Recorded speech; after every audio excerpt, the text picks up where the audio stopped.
Assalamualaikum warahmatullahi wabarakatuh. Dan aku semua kelas 8 MTS Mahmudul Muslimin yang saya cintai dan saya banggakan. Gimana kabar kamu anak-anak di rumah? Baik-baik saja ya? Alhamdulillah, mudah-mudahan semua sehat dapat mengikuti PJJ dengan baik. Dan aku semua, kali ini kita pada pertemuan yang ke-7 ya, putaran yang ke-7, yaitu Quran Hadis kelas 8 semester 6. Sebelum kita mulai pelajaran PJJ pagi ini, mari kita buka dulu dengan bacaan surat Al-Fatihah. Mudah-mudahan selama dalam pembelajaran jarak jauh ini anak-anak senantiasa diberi kesehatan dan hidayah oleh Allah. Alamnya Al-Fatihah.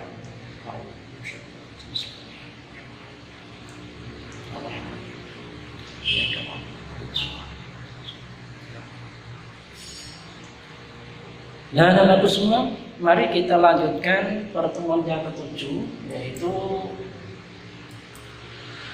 masih dalam tema keseimbangan dunia dan akhirat. Kali ini kita membicarakan tentang hadis-hadis yang berhubungan dengan keseimbangan dunia dan akhirat.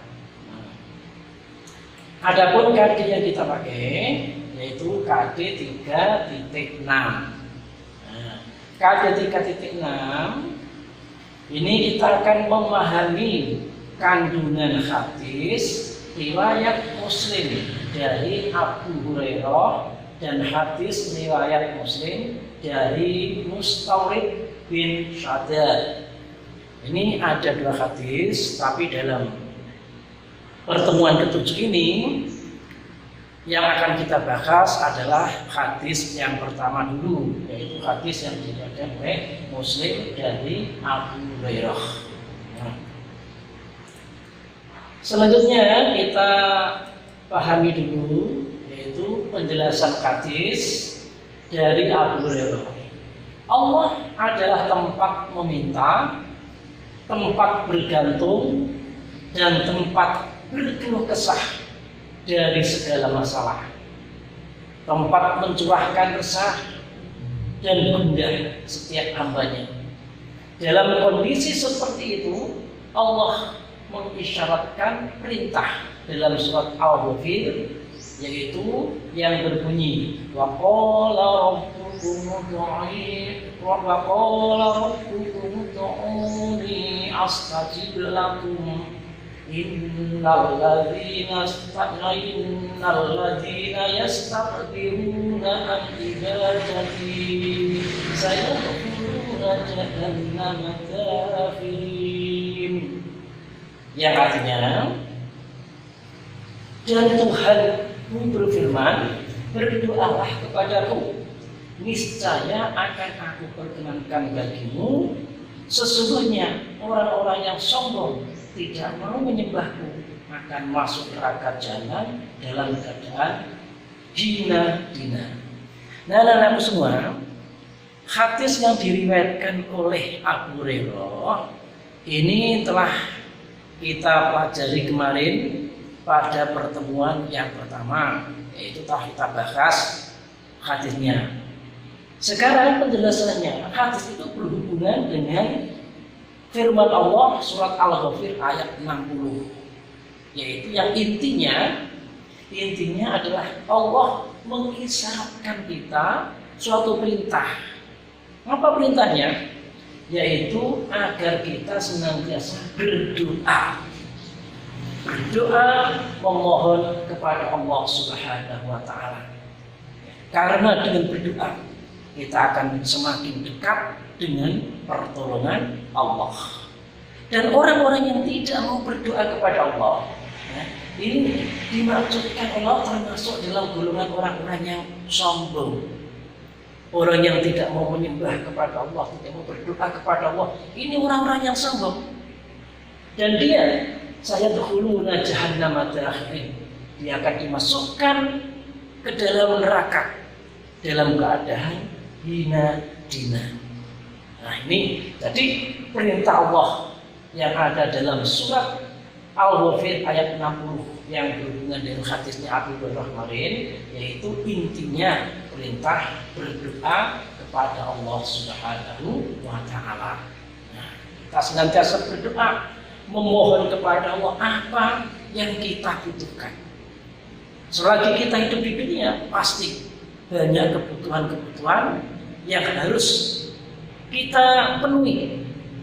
Nah, untuk memenuhi kebutuhan tersebut, jalan yang paling cepat dan baik adalah berdoa kepada Allah, kemudian diiringi dengan usaha. Nah, ini kita selalu berdoa kepada Allah. Usahakan, ya, karena berdoa ini adalah termasuk perintah Allah dalam surat Al-Ghafir ayat 60. Ya, 60. Nah, selanjutnya dalam hadis riwayat Imam Muslim dari Abu Hurairah ada 5 hal. 5 hal ini sangat penting yang harus menjadi permohonan kita kepada Allah Subhanahu wa Ta'ala dalam berdoa. Dalam berdoa kepada Allah. Ya, ini 5 hal ini tidak boleh kita lupakan. 5 hal ini sangat penting untuk kita mohonkan kepada Allah Subhanahu wa Ta'ala. Apa 5 hal yang penting tersebut? Yang pertama, mohon kepada Allah agar diperbaiki dalam urusan agama.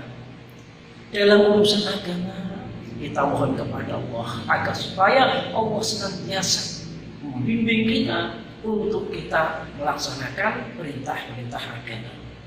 Yang kedua, mohon kepada Allah agar diperbaiki dalam urusan kehidupan di dunia.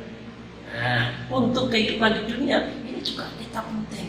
Mohon kepada Allah agar hidup kita di dunia ini senantiasa dibuat baik oleh Allah Subhanahu wa Ta'ala. Yang ketiga, mohon kepada Allah agar kita diperbaiki dalam urusan akhirat tempat kembali. Urusan akhirat kita berdoa kepada Allah, mohon kepada Allah agar senantiasa besok dalam keadaan di akhirat kita dalam keadaan yang baik, dalam keadaan selamat, ya, dalam keadaan yang senantiasa mendapat ridho dari Allah. Sebab akhirat ini adalah tempat kembali kita kepada Allah Subhanahu wa Ta'ala.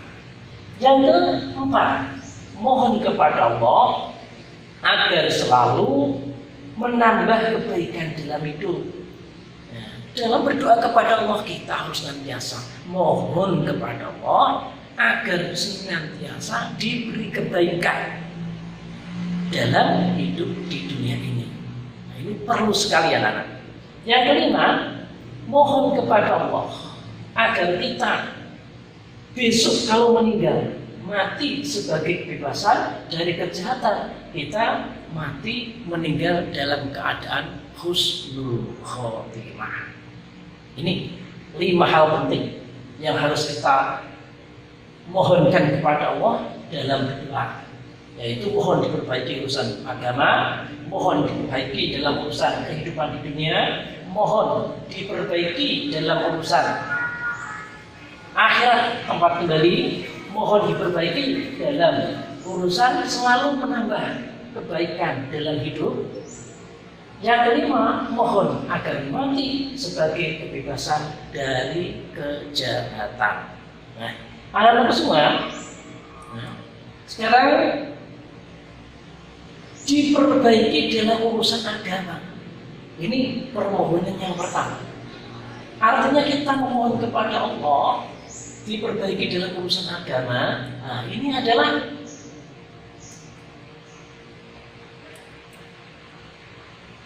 kita senantiasa tidak malas agar kita rajin dalam melaksanakan perintah ajaran agama Islam, seperti melaksanakan sholat 5 waktu, menjalankan puasa, mengeluarkan zakat, menolong fakir miskin, saling toleransi, dan lain sebagainya.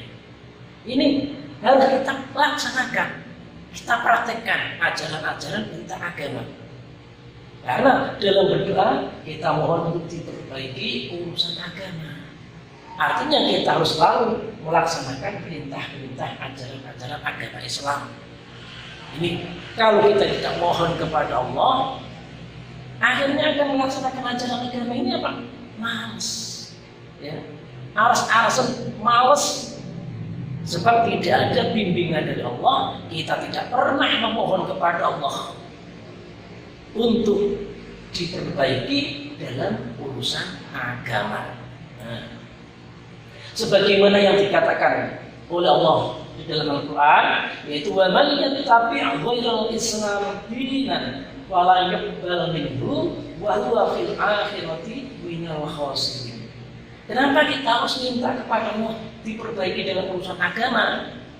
Karena orang yang ikut agama selain agama Islam itu akan ditolak oleh Allah besok di hari kiamat.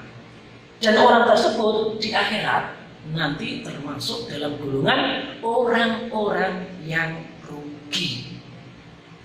Untuk itu, orang yang tetap memegang teguh ajaran-ajaran agama Islam, dia akan diterima agamanya, ibadahnya besok di hari kiamat oleh Allah, dan dia tidak termasuk orang yang rugi.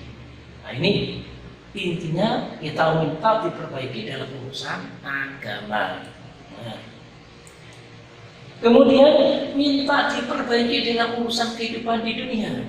Kita hidup di dunia memohon kepada Allah agar diberi urusan kehidupan dunia ini yang baik, ya, hidup yang bahagia, cukup sandang pangannya, ya, tentram keluarganya. Ini harus kita mohonkan kepada Allah. Kita berdoa kepada Allah agar diberi keluarga yang sejahtera, keluarga yang bahagia, diberi kecukupan, rezeki yang halal oleh Allah. Ini dalam urusan kehidupan di dunia. Perlu sekali kita mohonkan kepada Allah. Nah, sebagaimana yang dijelaskan di dalam Al-Quran, yaitu man amila sholihan min dzakarin aw unsa wa huwa mu'minun falanuhyiyannahu hayatan thayyibah wa lanajziyannahum ajrahum bi ahsani ma kanu ya'malun.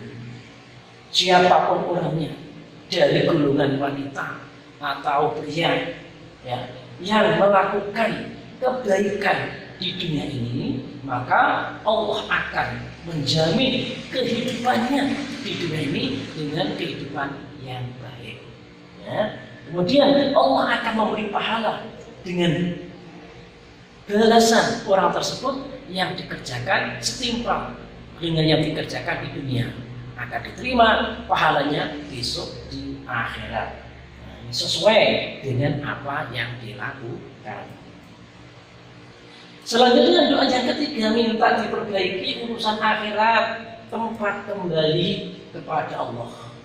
Nah, kita senantiasa berdoa kepada Allah agar besok kalau kita kembali kepada Allah, besok kalau kita berada di alam akhirat, kita senantiasa dalam perlindungan Allah, mendapat ridho dari Allah Subhanahu wa Ta'ala. Ini perlu kita berdoa agar urusan akhirat pun diperbaiki oleh Allah Subhanahu wa Ta'ala. Dengan senantiasa kita ringan melaksanakan perintah-perintahnya. Yang keempat, yaitu selalu menambah kebaikan dalam hidup yang kita mohonkan kepada Allah. Selalu berbuat baik pada orang lain, menolong orang yang sedang kesusahan. Ya, ini apa? Kebaikan, menambah kebaikan dalam hidup meskipun kita beribadah. Ini kita perlu, ya, perlu berbuat baik dengan sesama orang lain, itu untuk menolong kesulitan-kesulitan atau kekurangan-kekurangan orang lain yang bisa kita bantukan.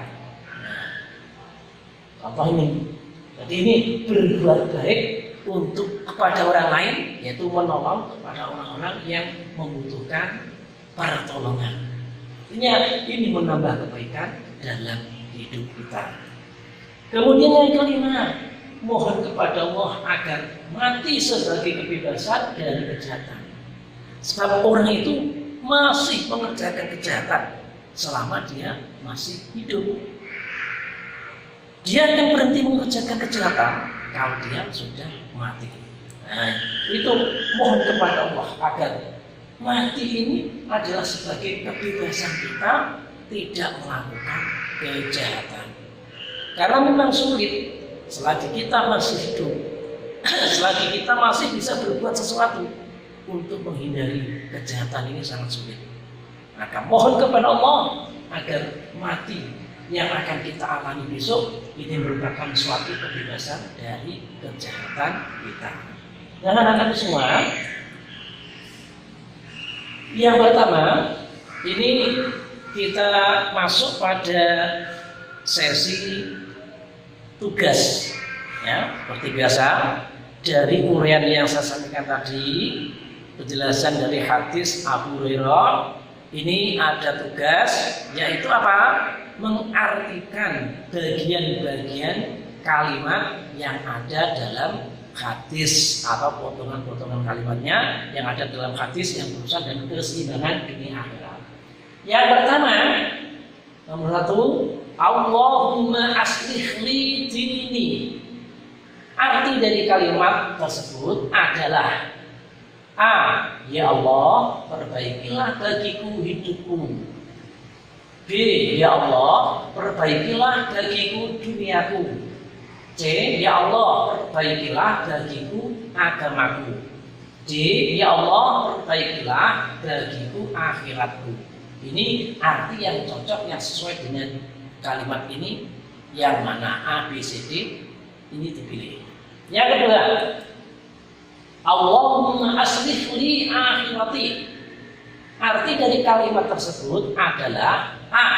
Ya Allah, perbaikilah bagiku hidupku. B. Ya Allah, perbaikilah bagiku duniaku. C. Ya Allah, perbaikilah bagiku agamaku. D. Ya Allah, perbaikilah bagiku akhiratku. Mana jawaban yang cocok dengan kalimat di atas ini? Yang ketiga, Allahumma aslih li dunyaya. Arti dari kalimat tersebut adalah A. Ya Allah, perbaikilah bagiku hidupku. B. Ya Allah, perbaikilah bagiku duniaku. C. Ya Allah, perbaikilah bagiku agamaku. D. Ya Allah, perbaikilah bagiku akhiratku. Pilih jawaban yang cocok dengan arti Allahumma aslih li dunyaya. Yang keempat, Allahumma aslih li hayati. Arti dari kalimat tersebut adalah A. Ya Allah, perbaikilah bagiku hidupku. B. Ya Allah, perbaikilah bagiku duniaku. C. Ya Allah, perbaikilah bagiku agamaku. D. Ya Allah, perbaikilah bagiku akhiratku. Ini jawaban yang cocok ABC dengan Allahumma aslih li hayati yang mana? 5. Waj'alil mauta. Arti dari kalimat tersebut adalah A. Dan jadikanlah mati ini. B. Dan jadikanlah hidup ini. C. Dan jadikanlah kembaliku. D. Dan jadikanlah akhiratku. Nah, cari jawaban arti yang sesuai dengan waj'alil mauta. 6. Waj'alil hayata. Arti dari kalimat tersebut adalah A. Dan jadikanlah mati ini. B. Dan jadikanlah hidup ini. C. Dan jadikanlah kembaliku. D. Dan jadikanlah akhiratku. Pilih jawaban yang tepat dengan arti waj'alil hayata. 7. Allati fiha ma'ashi. Arti dari kalimat tersebut adalah A. Yang di sana ada penghidupanku. B. Yang di mana ada penghidupanku. C. C. Yang di dalamnya ada penghidupanku. D. Yang di dalamnya ada penghidupannya. Jadi cari jawaban ABC yang cocok dengan arti allati fiha ma'ashi.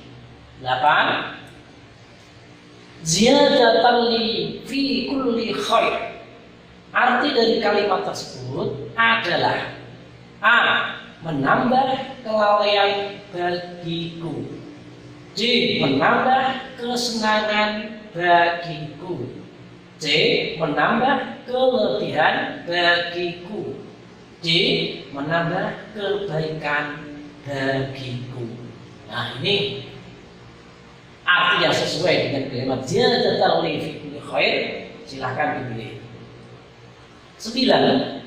Alladzi huwa ismatun amri. Arti dari kalimat tersebut adalah A. Yang menjadi pemilih urusanku. B. Yang menjadi penjaga urusanku. C. Yang menjadi penjaga rumahku. D. Yang menjadi penjamin urusanku. Arti yang tepat untuk alladzi wa ismatu amri itu yang mana? Yang 10.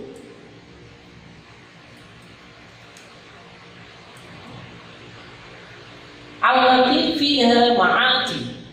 Arti dari kalimat tersebut adalah A. Yang kemana tempat kembaliku. B. Yang kesini tempat urusanku. C. Yang kesana tempat kembaliku. D. Yang kesini tempat istirahatku. Ini arti yang sesuai dengan allati fiha ma'ati. Silahkan dipilih ya. Ini dari jawaban-jawaban tersebut. Nah, anak-anakku semua, inilah 10 pertanyaan atau 10 tugas yang harus anak-anak kerjakan. Ya, dikirim jawabannya lewat Google Form. Ya, seperti biasa, jangan sampai tidak mengirim. Tidak mengirim tugas berarti tidak ikut PJJ, tidak ada nilainya. Nah, untuk itu mari pertemuan pagi ini kita tutup bersama-sama dengan bacaan Alhamdulillah. Mudah-mudahan pertemuan pagi ini senantiasa membawa manfaat dan menjadikan ilmu yang bermanfaat bagi anak-anak semua, menjadi anak yang soleh dan solihah, dan senantiasa dapat membanggakan kedua orang tuanya dan guru-gurunya. Anak-anakku semua, kurang lebihnya saya mohon maaf. Akhirul kalam. Assalamualaikum warahmatullahi wabarakatuh.